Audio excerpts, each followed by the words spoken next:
Thank you very much, Victoria, for inviting me to come. It's delightful to be here and to see some old friends as well, and I feel very privileged. Let me just make sure with all this technology, lots can go wrong. Okay. Nation-states in the Northern Hemisphere seem to be evolving into the kind of societies normally associated with the global South, or so argue anthropologists Jean and John Komaroff. And this transformation may be especially visible in relation to fake news. Doctored images, rumors, conspiracy theories, and the divisive testimony of eyewitnesses, staples of authoritarian conditions in the Southern Hemisphere, adumbrate what is fast becoming a generalized global atmospherics of doubt. In the war-torn dictatorship of Syria, these dynamics appear in bold relief. We see the media's demand for sensational content driving regime supporters and well-meaning citizen journalists alike to massage, if not fabricate, evidence, including video footage, leading both Syrian citizens and global observers to doubt the validity of news reports and the claims of fact-finding missions. These conditions have tended to enable the frayed Syrian state's counterinsurgency campaign, which works not so much by maintaining credibility in itself as by casting doubt on all reporting, thereby seizing advantage in an oversaturated, high-speed information environment. So the argument I'm going to make today is threefold. First, and this is a lesson Syrian citizen activists learned at tremendous cost. Too much information may actually generate the very uncertainty that putting it into circulation is intended to allay. Over the course of the uprising, the Syrian state's ideological apparatus, no longer able to brand the regime as a kinder, gentler version of autocracy, learned how to exploit conditions of fear and insecurity to counter human rights activists and citizen journalists' attempts to document the truth. By disseminating its own claims and counterclaims, and by taking advantage of an inexperienced, conflict-ridden opposition, the regime has not always been able to establish its own authority over the facts, but it has been successful in raising doubts about the nature of evidence and the credibility of oppositional narratives. Second, information overload and the potential for uncertainty it generates, as scholars of American politics have long pointed out, may induce people to seek out opinions reaffirming their own. And this tendency towards balkanization can lead to polarization. Internet users, to take an oft-used example, tend to gravitate towards sites that function like echo chambers, where people relish the sound of the stories they're telling themselves anyway, and the stories they tell themselves about the stories they tell themselves. This gravitation toward a comfort zone in which believing is seeing or hearing may have little to do with actual facts, even on the assumption that the latter are ultimately knowable. The atmosphere of uncertainty cultivated by an excess of information can create what I call siloed publics, where debates take place within narrow communities of argument that allow interlocutors to take pleasure in encountering views that confirm their own.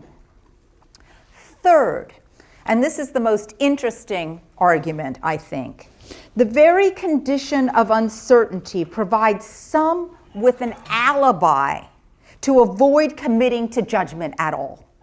In conditions of information oversaturation, and perhaps especially when feelings of present danger extrude a surplus remainder of threat potential, to borrow Brian Masumi's formulation, uncertainty can provide a potent seeming rationale for inaction in a context where action might otherwise have seemed morally incumbent. In the current context of massively intensified violence, reasons for hunkering down and staying safe overwhelm. But in the first years of the uprising, this recourse to non-judgment mattered. A self-satisfied ambivalence was nurtured by an atmosphere of doubt that justified political paralysis and withdrawal, particularly among the professional managerial elite, including cultural producers. Their silence helped the regime to navigate the changing circumstances of its rule. So in contrast to stereotypes of autocratic rule, in which it's the withholding of information that enables domination, the Syrian case lays bare a set of mechanisms by which an excess of information can be exploited for political gain. But the Syrian case does more than that.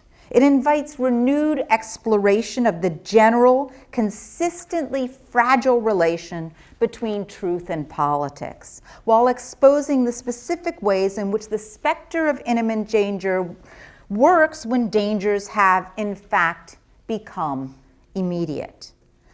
So by way of getting at these dimensions of uncertainty in conditions of what I want to call high-speed eventfulness, I'm going to unpack two exemplary moments. The first is the controversy surrounding the mystery of who might have murdered a well-known singer and left his mutilated body on a riverbank as a warning to activists, if indeed he was killed at all.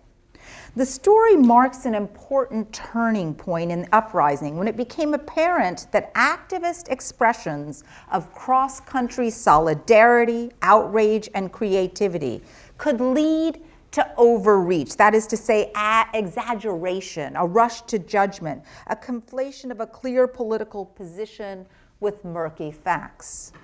The second is the seemingly incommensurable example of the chemical weapons attack in eastern Ghouta in August of 2013, a devastating event, one of many, but one of the first key ones, the evidence of which has pointed in different directions, animated a global community of politicians, activists, and scientists, and in terms of ultimate accountability, served to polarize those with already firm positions, even while regenerating uncertainty for others less sure of their commitments.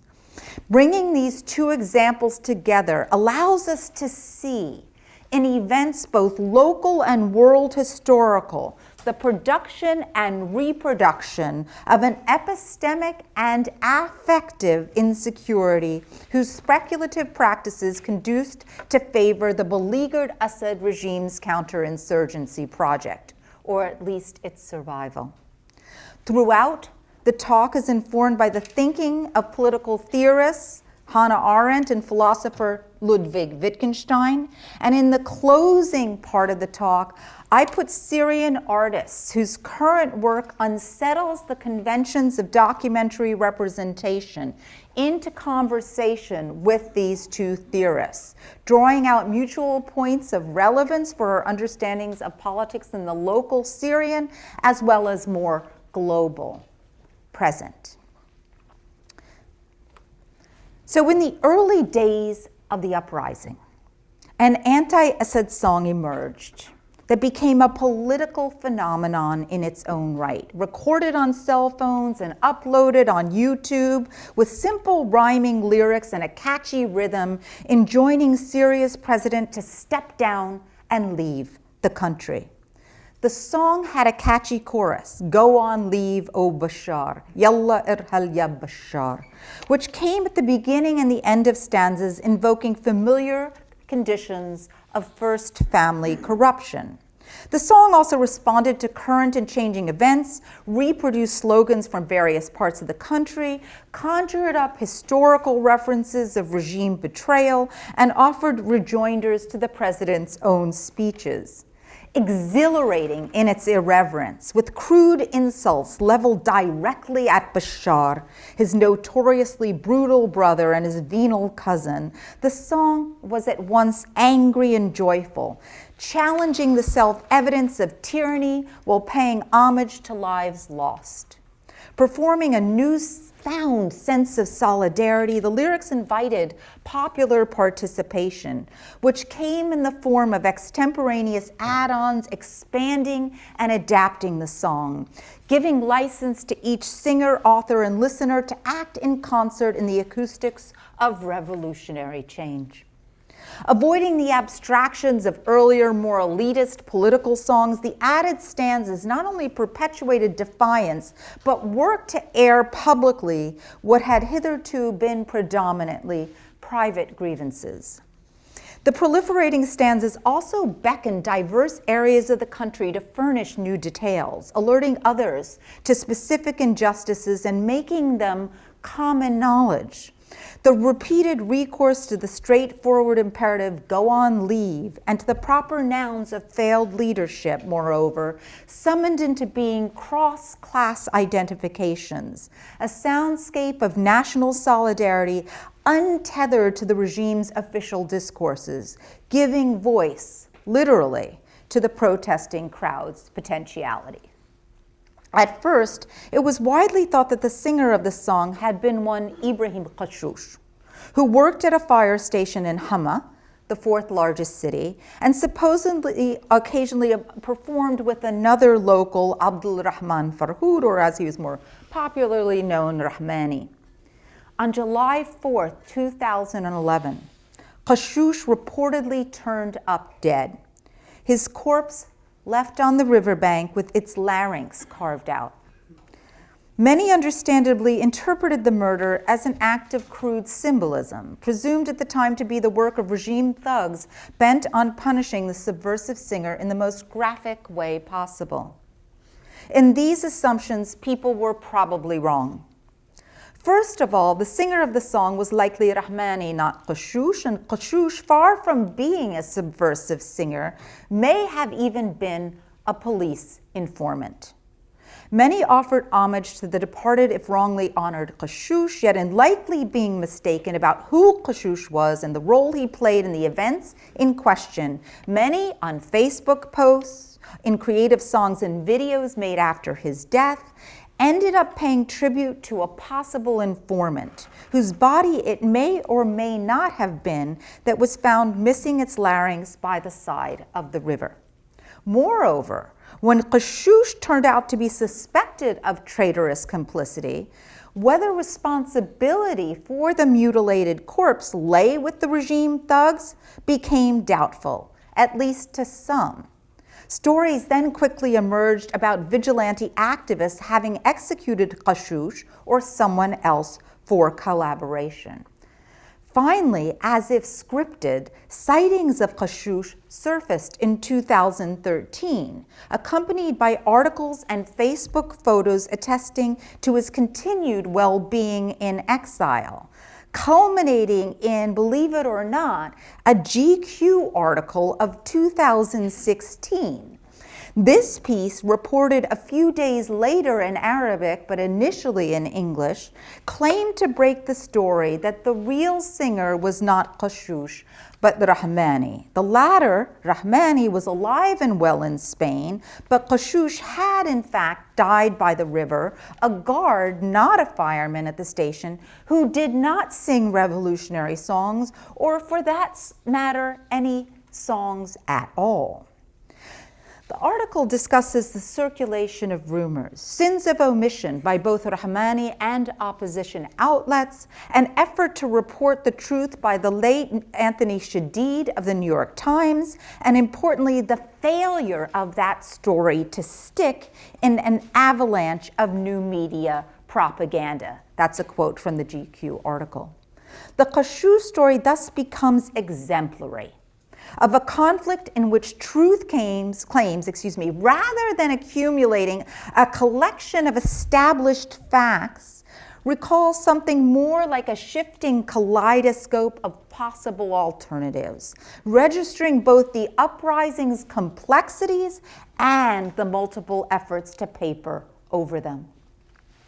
The regime not only helped produce these conditions of uncertainty by barring professional journalists from entering the country, for example, but also repeatedly capitalized on them, seizing on moments of exaggeration and misrepresentation to discredit opposition positions, polarize communities of argument, and disorient worlds in which truth claims might lead to action.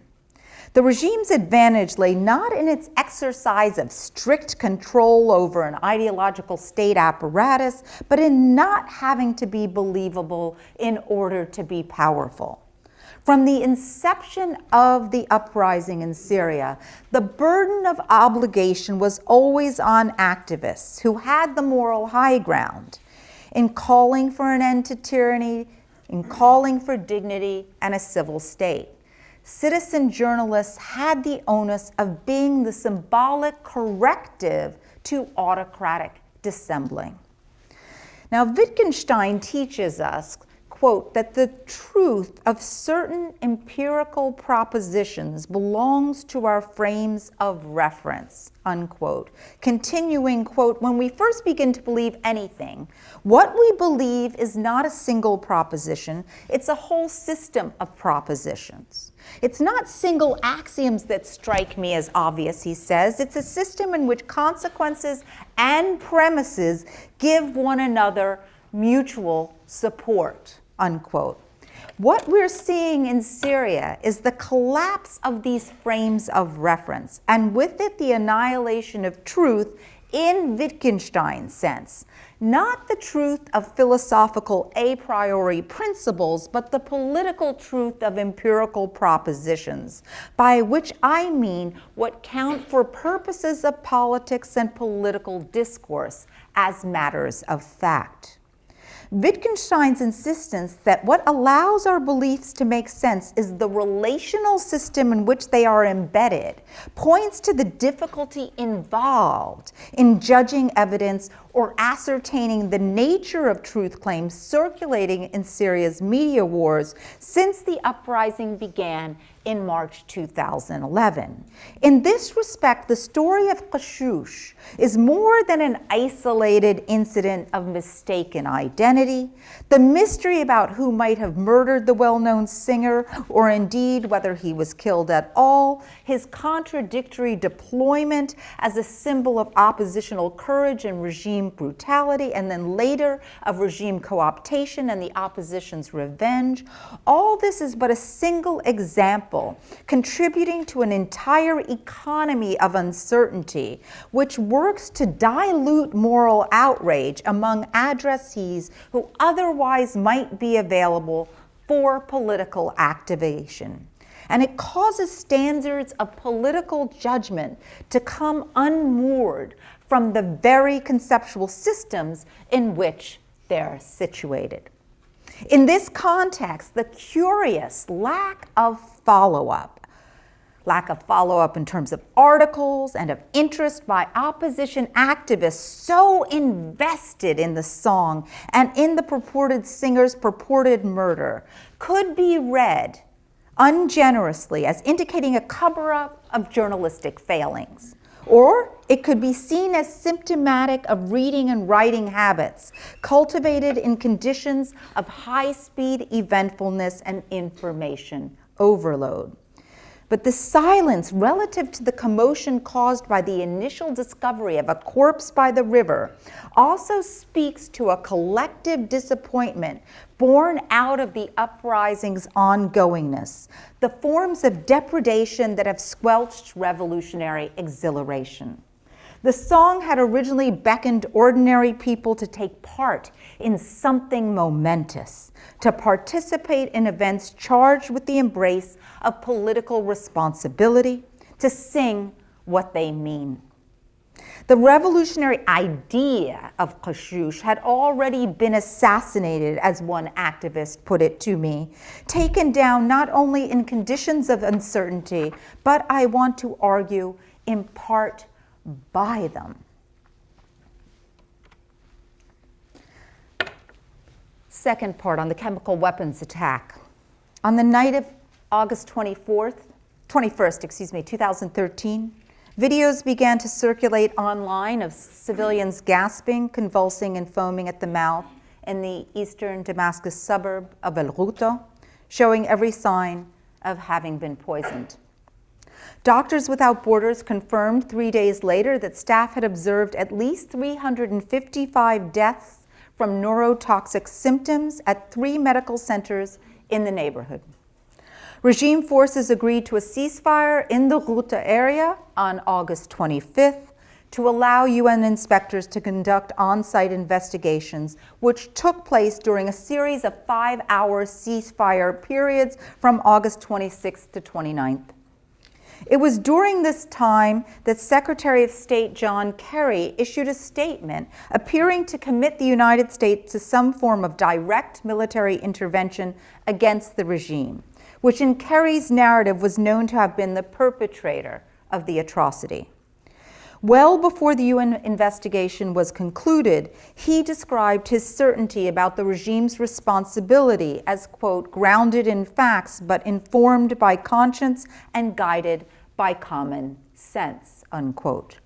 He also alluded to secret information that would settle the matter once and for all, and which he promised would be revealed in due time.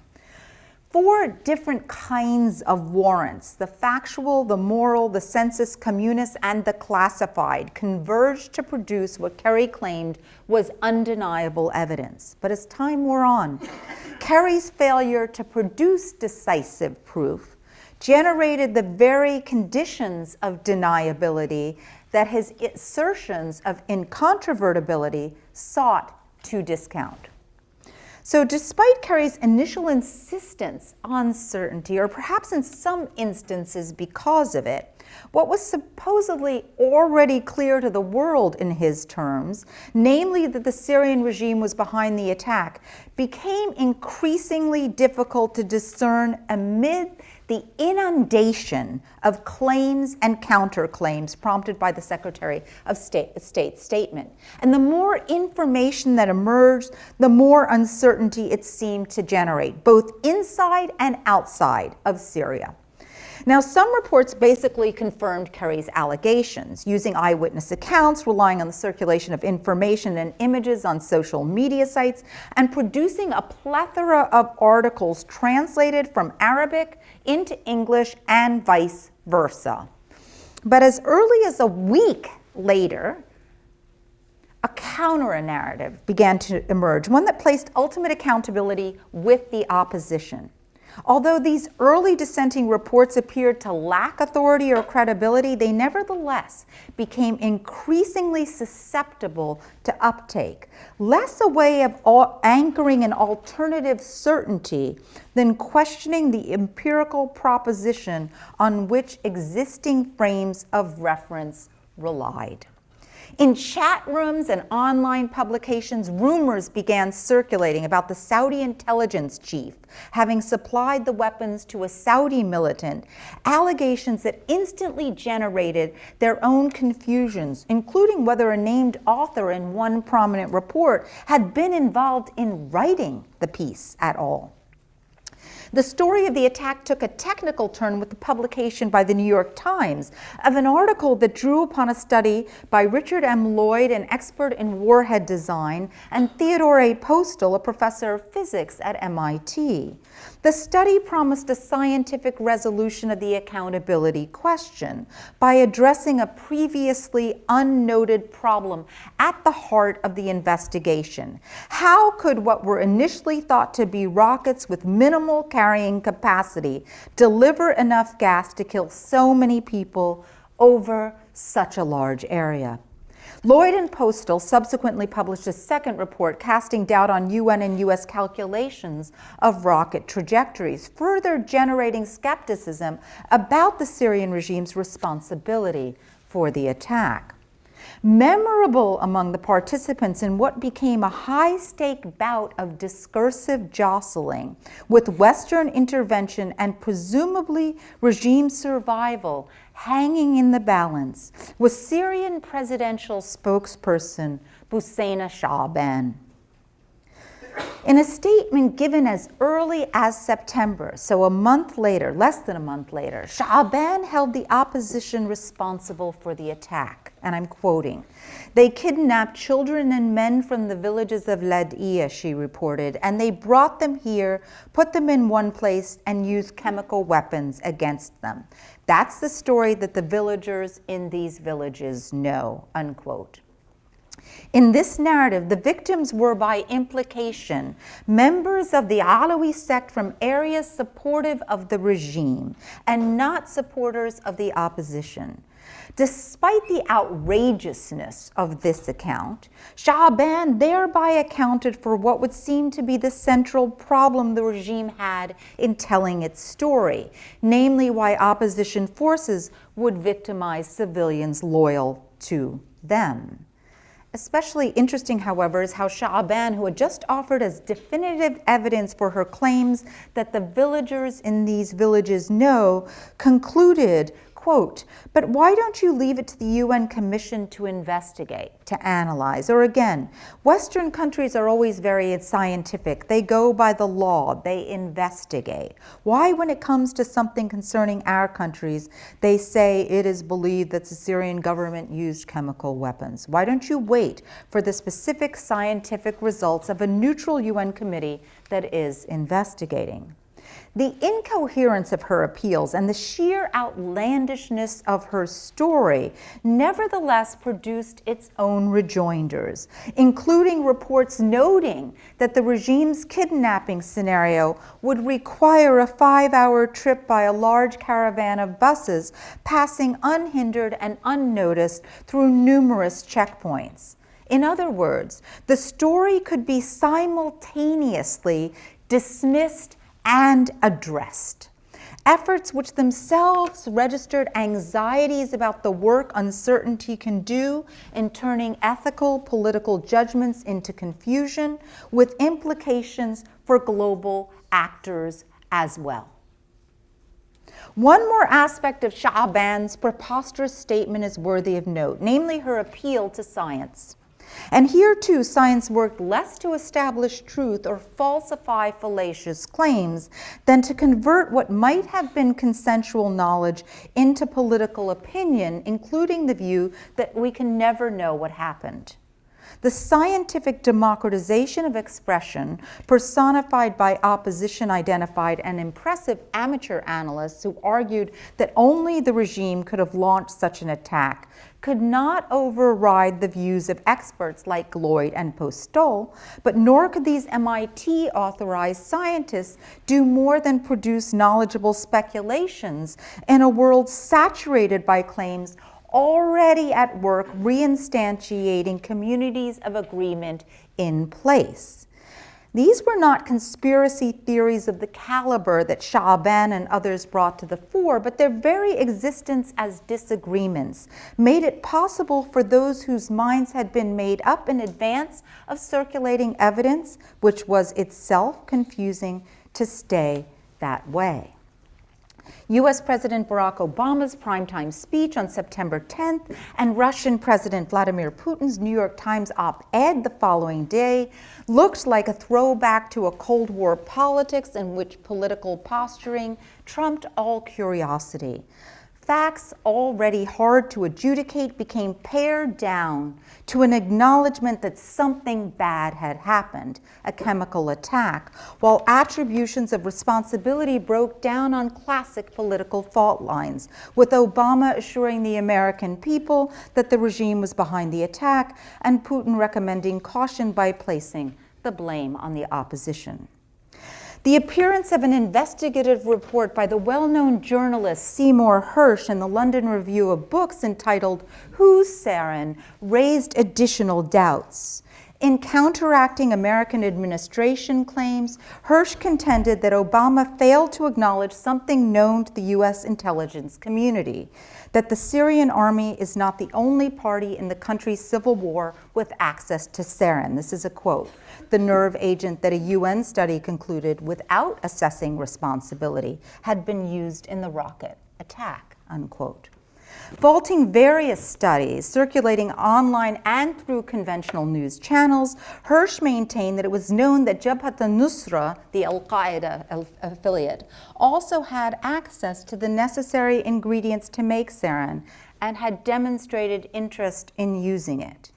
In a follow-up piece published in April 2014, Hirsch went further, suggesting that Turkey was in fact behind the Ghouta attacks. These claims then showed up in Arabic language media, becoming the majority of what a reader read or gets when she Googled in Arabic who is responsible for the Ghouta chemical weapons attacks, at least until 2017, both in Chicago or if you changed your IP address to Beirut. This still popular question in Arabic, who is responsible for the Ghouta chemical weapons attack, and so many other questions like this one, is made to order for conspiracy theories.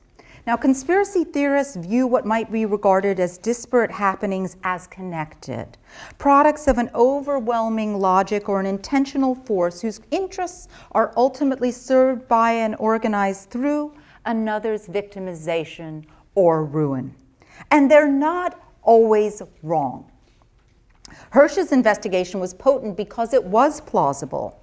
Structuring arguments in terms of what some scholars have termed a paranoid functionalism that posits effects as the product of purpose, the question who is responsible for the chemical weapons attack could be harnessed to a familiar regime narrative of national vulnerability and threat, in which the national became, once again in the Syrian context, coterminous with regime-oriented.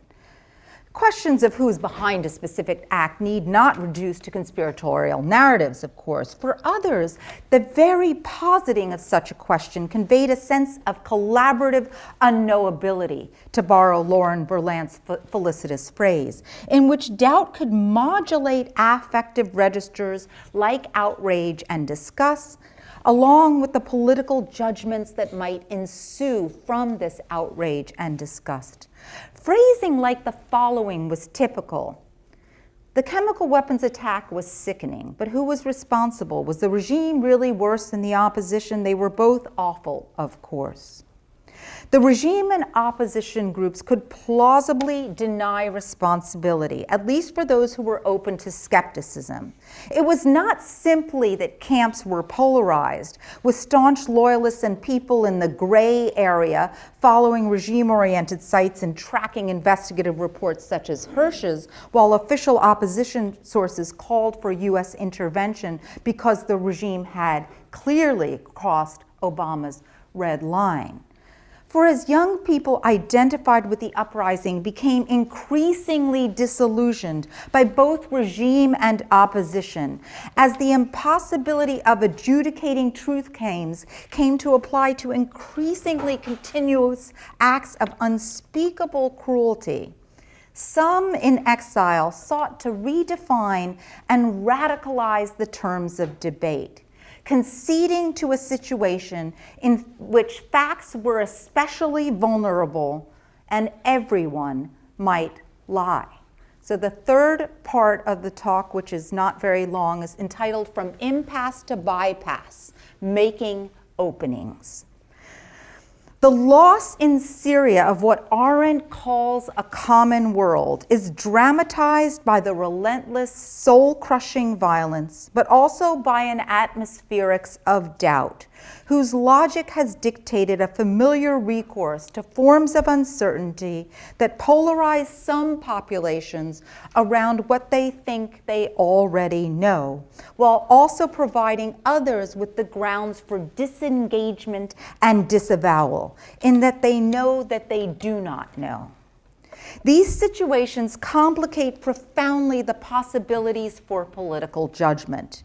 We see in Syria today the constellation of mutually related rules, propositions, experiences, techniques of reasoning, everyday practices, and mental images through which we are trained to judge, in Wittgenstein's sense, having been undermined by a world in which information is paradoxically both incomplete and overwhelming.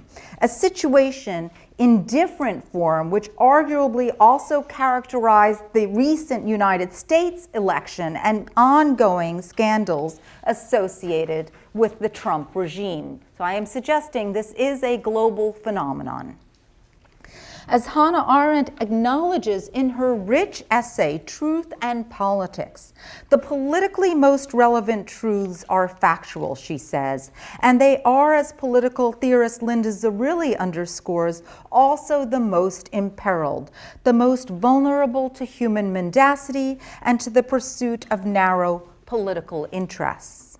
Politics is a domain of plural contingent opinions, argues Arendt, where the understanding of freedom is rooted in an appreciation of the human capacity for speech and other kinds of action. Wittgenstein shows us how such a world is made up of reference frames that are subject to collapse. Some Syrian filmmakers share this appreciation, showing us the death of politics that occurs when a common world information has been crushed by dissimulation and violence. So I want to show you a clip from the anonymous film collective Abu Nadara, whose work over the course of the uprising suggests that when journalistic conventions are challenged, something creative and out of the ordinary might happen in their stead. For the most part, the collective's short films hint at prospects that are left vaguely defined, gesturing towards experiences of self-assertion as well as of self-dissolution and unpredictability. They offer accounts of events in situations in which there may be room for reclaiming judgment as a political activity by bypassing the impasse. So the clip I'm going to show you is number 3 of a 4-part series that chronicles the evolution of a soldier fighting for the opposition, his decomposition in the face of wartime's gruesome intensities, and his attempts in part 4 to recalibrate his relation to the world. So just so you know, part 1 establishes the soldier's first realization that he could kill. He was scared, but he felt that he had no choice. That refrain, that he had no choice, provides a central animating theme of the first segment, a testimony to judgment suspension, or at least compromise, to the simultaneous recognition and evasion of responsibility, to an emotional catastrophe that leaves the social fabric torn. He had to protect his family. He knows it's wrong to kill, but he had no choice. He fears God, but he had no choice. The regime left him with no choice. Part 2 describes his experience of entering a home and finding children who had been lying dead for some days. There's no obvious cause of death. The soldiers were looking for food and water and just happened into the dwelling. Describing his search through the house, he bears witness to a mother's love for the son she holds against her, both dead.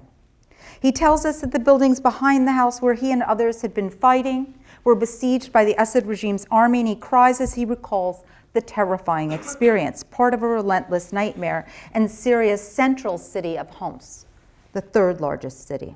It's a war that is both disorienting and suffocating. The remaining inhabitants of that embattled area were, quote, as afraid of us as they were of the Syrian regime army, unquote, he admits, wiping tears from his eyes and noting how truly frightening the whole experience was.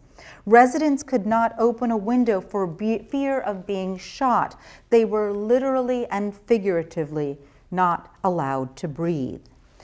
These 2 segments lead us to part 3, which I'm going to show you, in which the soldier has become self-consciously dissociated or split. His word in Arabic is inqisam, means both dissociated and split in Arabic. There isn't the psychoanalytic distinction.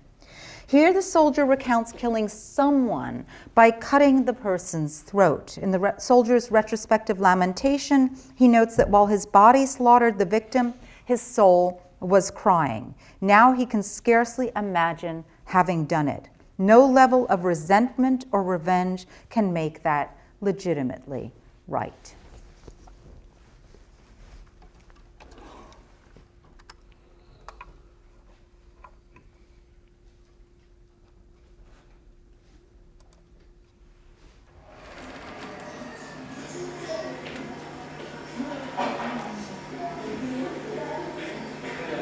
العالم شفته انه المجتمع الجاي حوالي كنت اتعامل معهم ما بريد اني انتمي لهم غير ما بريد اني انتمي لهم انه في غلط كتير بس هو اني من حقهم بس كحق يعني انه حق بس ما مشروع نظر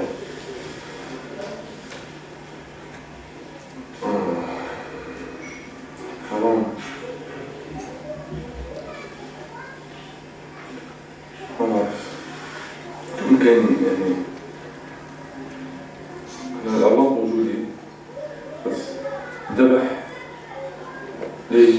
ما عرفت وأنا ليش ذبحت؟ ما بعرف شو صار إني ذبحت مثلا بالسكين؟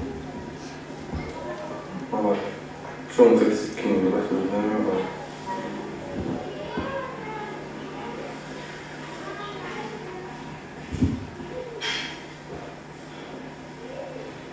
ذبحت وطلعت كبيت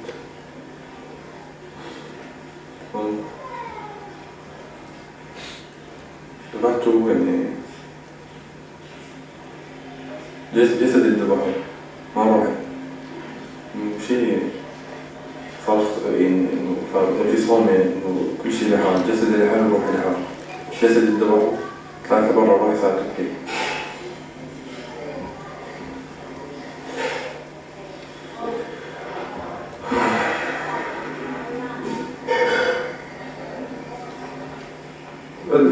ودنا زي عرف على اللي ماتوا ماتوا ما كان حقي نداس عليه يعني ما من حقي إنه يذبح حد يذبح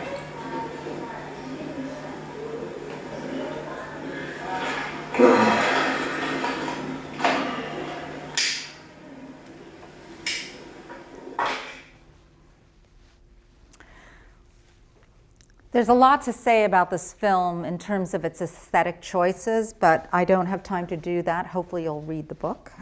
Politically, as in the work of other filmmakers, an important aim in this film is to depict how the experience of war has caused the protagonists to cease to recognize themselves.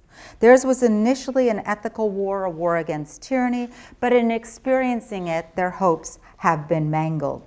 They've become other to themselves, having been forced to make choices their real selves would never have made. The promising possibilities of a common world put forward in the early days of the uprising have by now been crushed by violence and all its accompanying distortions. The broken soldier may also be reclaiming the human capacity for politics by turning to speech and repudiating violence. In a situation reminiscent of Isaac Denison's memorable observation, repeated by Hannah Arendt, all sorrows can be borne if you can put them into a story or tell a story about them. And this quartet seems to be the soldier's attempts at restoration, at making himself whole once again in a context in which, to quote Wittgenstein again, consequences and premises have ceased to give one another mutual support. In such a context, what is to be done? Abu-Nadara offers no answers, but the film's bypassing the impasse posed by fake news and subsidiary forms of insecurity sidesteps the evidentiary logic of news stories and conventional documentary genres and occasions thereby new possibilities for reflection in a context in which the usual grounds for judgment have been undermined. In distinction to official opposition and regime proponents alike, with their polarizing answers always at the ready, the collective embraces the ambiguity of the situation, extending even to questions of what the national community might look like, given what the war has done to what could conceivably be called Syria. In doing so, Abu Nadara gives up on a certain kind of knowing without giving up on judgment and political intervention as such. Whereas both the regime and multiple oppositions demand that people take sides for or against, Abu Nadara's commitment to complexity is not the same as the frame-breaking uncertainty that provides an alibi for non-judgment. On the contrary, the recognition of the fragility of subject positions allows viewers to embrace a temporal lag between perception and action without giving up on the latter, to be humble and befuddled without being abject, an invitation to revitalize judgment with the full, albeit paradoxical, knowledge that nothing is ever fully known. So to conclude very briefly, what I have called the temporality of high-speed eventfulness, or the sheer velocity with which information is transmitted and apprehended, especially in the internet age, occasions the forms of discursive oversaturation this presentation has described. The unceasing whirl of over-information makes it easy for people to move on to something new. The instant a favored narrative fails. These new conditions pose conundrums for judgment, showing how the Syrian regime's media manipulations, in our case today, a shorthand here for both direct propaganda efforts and an ability to take advantage of matters put into circulation by others, whether Russian diplomats, investigative reporters like Hirsch, or scientists such as Lloyd and Postol, interfered with activists' capacity to maintain or develop a revolutionary narrative that could stick. This means that stories are easily knit into the narrative fabric of stories people are already telling themselves, or that political exuberance is flattened, in the latter case ending up like Abu Nadara's unknown soldier, mired in doubt and disillusion. And atmospherics of doubt is part of what Slavoj Žižek calls systemic violence, which in the Syrian case operates in cahoots with other forms of overt regime brutality to extinguish or dampen what began as incendiary political excitement. In this context, artistic efforts, such as Abu Nadara's, are like embers, a trace of light and heat, a past-bearing invitation to begin anew. Thank you.